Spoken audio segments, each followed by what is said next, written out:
فیض حمید صاحب والا ایشو جو بہت چل رہا ہے، ایک بات یہ بھی آ رہی ہے کہ جناب وہ ٹورڈز دی اینڈ وہ ذرا وکٹ کے دوسری طرف بھی چلے گئے تھے اور مسلم لیگ نون کی طرف بھی ان کا جھکاؤ ہو گیا تھا، چونکہ ان کو لگتا تھا کہ اب اگلا آرمی چیف ان کو مسلم لیگ نون لگا سکتی ہے. سو آپ بتائیں، آپ کی جن دو ملاقاتوں کا بہت چرچا ہوا، یہ وہ ٹائم تھا جب اپیرنٹلی نون اور اسٹیبلشمنٹ کے تعلقات بہت خراب تھے، آپ کی ملاقات ہوئی اس وقت کے آرمی چیف باجوہ صاحب سے، دوسری میں اس وقت کے D J I S I فیض حمید صاحب بھی تھے، بہت بڑی خبر تھی وہ اس وقت.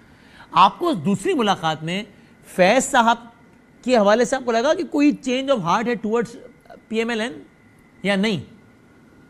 نہیں جی، بالکل بھی نہیں تھا. میرا خیال ہے وہ زیادہ ہاک تھے ایز فار ایز مطلب P M L N was concern, مطلب کمپیئر ٹو جنرل باجوہ. اگر میں کروں، جنرل باجوہ تو تھوڑا سا سننے کے لیے تیار تھے اور سن بھی رہے تھے کافی گھنٹوں تک.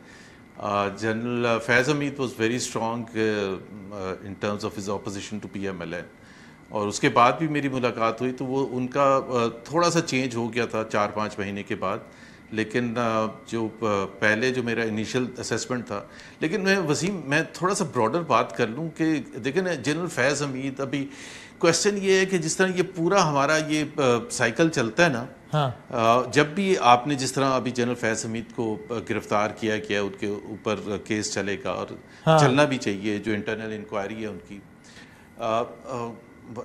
دو چیزیں ہوتی ہیں امپورٹنٹ کہ جی کوئی غلط کام ہوا ہے تو آپ نے اس کام کو آئیڈینٹیفائی کر لیا کہ غلط ہوا ہے. اس سے زیادہ امپورٹنٹ جو ہوتا ہے نا، وہ یہ ہوتا ہے کہ کیا جس وجہ سے وہ پرابلم ہوا تھا وہ آپ نے فکس کر لیا فیوچر کے لیے یا پریزنٹ کے لیے. صحیح ہے. تو اچھا، یہاں لوگ سمجھتے ہیں کہ عبرتناک سزا ہو جائے گی تو فکس ہو جائے گا.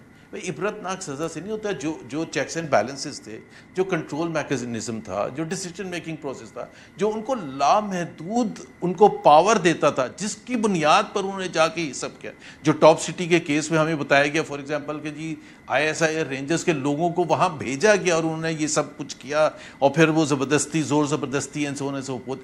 کیا اس سے پہلے ہوتا رہا تھا؟ اس سے پہلے کہ جو جنرل ظہیر الاسلام تھے، جنرل رضوان تھے، جنرل شجاع پاشا تھے، ایک اس سے پہلے حمید گل صاحب تھے، وہ پورے انڈیپینڈنٹلی جنگ لڑ رہے تھے. آج وہ اس جنگ کو کوئی دفاع نہیں کرتا، اس پالیسی کا کوئی دفاع نہیں کرتا کہ جی ہم نے جو افغانستان میں جو اپنے آپ کو فرنٹ لائن اسٹیٹ بنایا اور جس طرح سے لڑی گئی. سو مین جو چیز ہے نا، ابھی بھی اگر موقع جو ہے، اگر ایک قوم اگر سیکھنا چاہتی ہے اور فیوچر میں اس چیز کو روکنا چاہتی ہے اور پریزنٹ میں روکنا چاہتی ہے، تو اس مسئلے کا وہ کہ جی آج کیا ایسے لامحدود پاورز ہیں جس کی بنیاد پر اس قسم کے فیصلے کریں کہ جی جس میں سیاست بھی سیاسی فیصلے بھی کیے جا رہے تھے، جیسا جنرل فیض حمید کر رہے تھے، جنرل شجاع پاشا کر رہے تھے. کیا جنرل شجاع پاشا نہیں پولیٹیشنز کو توڑ رہے تھے پی ٹی آئی میں لانے کے لیے؟ سب کو پتہ ہے. تو وہ کیا اس وقت اس کے بعد جب کوئی دوسرا چیف بنا تو اس نے ازالہ کیا اس کا، یا پرائم منسٹر بنا اس نے اس کو آئیڈینٹیفائی کیا؟ یہ بڑا سیریس پرابلم ہے اگر اس کو ہم نے آگے اس ملک کو آگے لے کے جانا ہے، کیونکہ یہ تو سائیکل چل رہا ہے. دیکھیں نا وسیم، آج ہمیں جو بھی بتایا جاتا ہے، لوگ میرے جیسا آدمی جب کہتا ہے کہ جنرل پرویز مشرف تھے آج سے 20 سال پہلے 24 سال پہلے، ہمیں یہ کہتے تھے کہ پی ایم ایل این اور پی پی پی کا کوئی فیوچر نہیں ہے. نواز شریف ڈیموکریسی کا انہوں نے نام دیا تھا اور وہ کہتے تھے I would rather kick them out، آنے نہیں دوں گا پاکستان کا. جی انہوں نے کہا کہ پاکستان کا فیوچر نہیں ہے ان کے ساتھ. آج انہی دو جماعتوں سے منسلک ہے پاکستان کا فیوچر. اور وہ جنرل پرویز مشرف جب وہ بات کر رہے تھے، ہمیں بھی بتایا گیا تھا یہ انسٹیٹیوشنل بات ہے، یہ انسٹیٹیوشن کا فیصلہ ہے، صرف جنرل پرویز مشرف کا نہیں. بھائی Imran Khan is not the issue, Nawaz Sharif is not the issue. The issue is کیا ہم آئین پر عمل درآمد کر رہے ہیں. میرا نہیں خیال ہے کوئی پاکستانی ابھی جو فیصلہ ہے زبیر صاحب اس کا حل بس یہی ہے کہ جہاں طاقت زیادہ ہے وہاں گزارش کی جائے کہ بھائی یہ نہ کریں، دیکھیں ورنہ یہ ہوتا ہے، یا وہاں سے لڑائی لی جائے کہ بھائی جان اب آپ کے خلاف کھڑے ہیں ہم سارے، یا پھر کوئی اور بیچ کا رستہ بھی ہے کہ جس سے یہ اوور دا ایئرز یہ معاملہ آہستہ آہستہ ختم ہو. نہیں، آہستہ آہستہ ختم نہیں ہوگا، خراب ہو رہا ہے نا. آہستہ آہستہ کہاں ختم ہوئے؟ مطلب ہم ایک ری انوینٹ کرتے ہیں. جب جنرل باجوہ آئے اور عمران خان آئے تو وہ 1 پیج کا ہمیں ہائیبرڈ سسٹم کا بتایا گیا کہ جی ڈائریکٹ انٹرونشن نہیں, اب ہم ہائیبرڈ سسٹم کے تھرو چلیں گے. اب ہم ایکسپیریمنٹس کرتے ہی نہیں رک رہے. مطلب میں آج ہی دیکھ رہا تھا کہ 88 سے 99 کے درمیان 5 حکومتوں کا تختہ ہوا, 4 کو 58 2B کی طرح کے بیسس پر نکالا, 99 میں ڈائریکٹ مارشل لا کے ذریعے, 86 میں بی بی لینڈ کی تھی, 88 میں آئی, 90 میں فارغ, نواز شریف 90 میں آئی, 93 میں فارغ, بی بی 93 میں آئی, 96 فاروق لغاری, 58 2B, نواز شریف 97 میں آئی, 2/3 مشرف صاحب. مطلب یہی. اچھا مجھے زبیر صاحب الاؤ می کہ میں ایک کنکلوڈنگ ریمارک مصطفیٰ صاحب سے لینا جانا ہے, پھر ایک آپ سے, پھر عامر صاحب سے, کہ یہ مصطفیٰ صاحب یہ میں سر بابا کہہ رہا ہوں, اس کا حل ایک تو بڑا سادہ سا سمجھ میں آ رہا ہے کہ بھائی مداخلت ہوتی ہے, معاملہ خراب ہوتا ہے, جہاں سے مداخلت ہو رہی ہے وہاں سے کہا جائے کہ بھائی جان آپ مہربانی کریں. If it is not happening, is there any other way? دیکھیں ہمیں کانورسیشن کا کانٹیکسٹ چینج کرنا پڑے گا. آج کانورسیشن کا کانٹیکسٹ میرے خیال سے یہ ہے کہ 25 کروڑ لوگوں کا ملک ہے, 2047 میں یہ 50 کروڑ لوگوں کا ملک ہو جائے گا. یہ کسی ایک شخص کے, کسی مسیحا کے اختیار میں ہے ہی نہیں کہ وہ ملک کے معاملات کو ٹھیک کر سکے. ادھر اس ملک میں اداروں کو سٹرونگ کرنا ہوگا, سیاست کو سٹرونگ کرنا ہوگا, سسٹمز کو سٹرونگ کرنا ہوگا. ہر شخص کو اپنا کام کرنا پڑے گا. یہ نہیں کہ جج صاحبان ہیں تو وہ سمجھیں کہ ملک ہم نے ٹھیک کرنا ہے, اب بیوروکریٹس ہیں وہ سمجھیں کہ ملک ہم ہی ٹھیک کر سکتے ہیں, اور جرنیل سمجھیں کہ ہم ہی ملک ٹھیک کر سکتے ہیں اور کسی کے پاس کوئی حل نہیں. اور مصعب سوریہ کی بات کاٹ رہا ہوں, مجھے لگتا ہے ہر کسی کو اپنے کام کے علاوہ بڑا کام کا انٹرسٹ ہے. میں جب یہ افتخار چوہدری صاحب کا زمانہ تھا تو ہم سپریم کورٹ میں وہ عدلیہ بحالی ہوئی تھی, ہم بھی بڑے پرجوش تھے, تو بعد میں ہم جاتے تھے عدالتوں میں کیسز سننے. اس دن میری ایک رائے تھی, میں نے کہا یار ہو یہ رہا ہے کہ ہم جو اینکرز ہیں جن کا کام پروگرام اینکر کرنا ہے, ہم اپنے شوز میں بیٹھ کے جج بنے ہوئے سارے, اور یہ جو جج ہیں یہ جس طرح سوال جواب کرنے لگ رہے ہیں یہ اینکر بنے ہوئے سارے. مطلب کوئی اپنا کام نہیں کر رہا, ہر کسی کو دوسروں کے کام کرنے کا شوق ہے.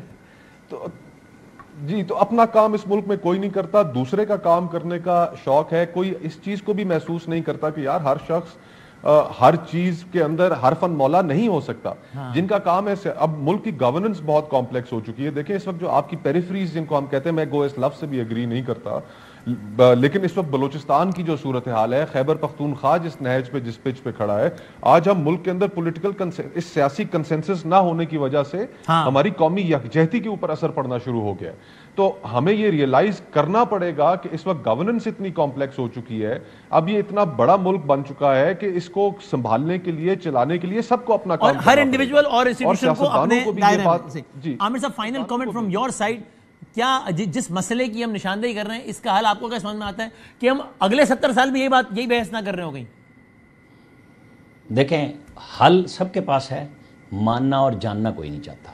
ہر ادارے کو, جو بات مصطفیٰ صاحب نے بھی کہی, زبیر صاحب نے بھی کہی, وہ ہے آئین پہ عمل درآمد. لیکن وہ کون کرے گا, کیونکہ ہر ایک کا اپنا مفاد ہے.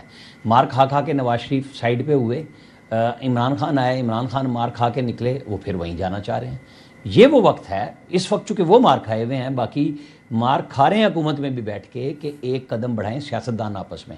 فوج کے خلاف مت اکٹھے ہوں, فوج کو کہیں کہ آپ نے اپنے دائرے میں رہنا ہے, عدلیہ سے کہیں آپ اپنے دائرے میں رہیں, پارلیمنٹ اپنا کام کرے گی. کیونکہ ہماری عدلیہ بھی اتنی ہی بڑی حکمران ہے جتنے بڑے فوجی حکمران ہوتے ہیں, کبھی یہ پیچھے نہیں ہٹتے. اب بھی فیصلے وہی دیتے ہیں جو بیانڈ دی کانسٹیٹیوشن ہے. وہ سمجھتے ہیں, جو آپ بات کہہ رہے ہیں نا, وہ اینکر نہیں, وہ سب کچھ بنتے ہیں, وہاں ایگزیکٹو کی پاور بھی یوز کرتے ہیں جج صاحبان, اور آج بھی کر رہے ہیں.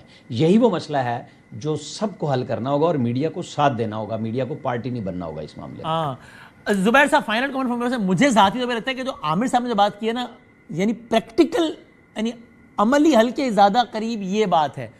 وہ ٹھیک ہے ہم کہتے ہیں کہ جناب آپ کا یا اپنی حدود میں رہیں ہم, یہ, لیکن شاید امن کے سیاستدان اکٹھے ہوں اور اس کے بعد بھی کوئی ایک لڑائی نہ ہو, بلکہ پھر ایک پلیٹ فارم ہو, اور پھر چیزوں کو اس طرح جو ہے وہ ہر کسی کو اپنے دائرے میں لے جانے کی کوشش کی جائے. آپ کو لگتا ہے ایسا؟ نہیں, میں عامر صاحب کی بات سے بہت شدید اعتراض ہے, کیونکہ یہ تو ہم نے ایک نئی چیز ری انوینٹ کر دی ہے کہ اب فیصلے اگر سپریم کورٹ کرے, اگر آپ کی سمجھ کے حساب سے وہ صحیح نہیں تو آپ امپلیمنٹ نہیں کریں گے. اب میں ایگزامپل دیتا ہوں کہ نواز شریف کا جو فیصلہ آیا تھا 5-0 سے, میں نے بھرپور اس کی مخالفت کی تھی, آج بھی کرتا ہوں, لیکن امپلیمنٹ تو کیا تھا 2 گھنٹے کے بعد انہوں نے پرائم منسٹر آفس چھوڑ دیا تھا. اب ہم نے یہ ایک نئی چیز آ گئی ہے ملک میں کہ جی چونکہ وہ فیصلہ صحیح نہیں ہے کسی کی نظر میں, سب کی نظر میں, میری نظر میں وہ 8-2 کا فیصلہ بہترین فیصلہ ہے, عامر صاحب کی نظر میں وہ نہیں ہے, لیکن عامر صاحب کہہ رہے ہیں کہ ہمیں اس فیصلے کو نہیں ایکسیپٹ کرنا چاہیے. یہ تو ایک اور ہم آزمائش میں ڈال رہے ہیں اس ملک کو. 25 کروڑ عوام دیکھتے رہیں گے بھائی ہماری کب باری آئے گی اس ملک میں, ہمیں کب 2 وقت کی روٹی ملے گی, ایجوکیشن ملے گی, صحت کا نظام ملے گا, صاف پینے کا. ایسے نہیں ہوتا بھائی. آپ کو نہیں فیصلہ اچھا لگا وہ ایک الگ چیز ہے, آپ اس کو بلاک کرنے کے لیے ایک قانون, پارلیمنٹ ایک قانون پاس کرتے, تو اس کا مطلب ہے فیوچر میں کبھی کوئی بھی فیصلہ ہو اور پارلیمنٹ اس کو بلاک کرنے کے لیے ایک دوسری چیز کر لے, جیسے ابھی کیا ہے 8-2 کا فیصلے کو سٹاپ کرنے کے لیے. اور بات بڑی سمپل سی ہے یار, اسلام آباد جیسی 3 سیٹوں کا اگر پاکستان جیسا ملک فیصلے نہیں کر سکتا, 3 سیٹوں کا 6 مہینے ہو چکے ہیں, صرف فارم 45 کو فارم 47 سے میچ کرنا ہے. اگر جس ملک میں یہ کیپیسٹی نہیں ہے وسیم, تو میں آپ اس سے زیادہ کیا کہہ سکتے ہیں.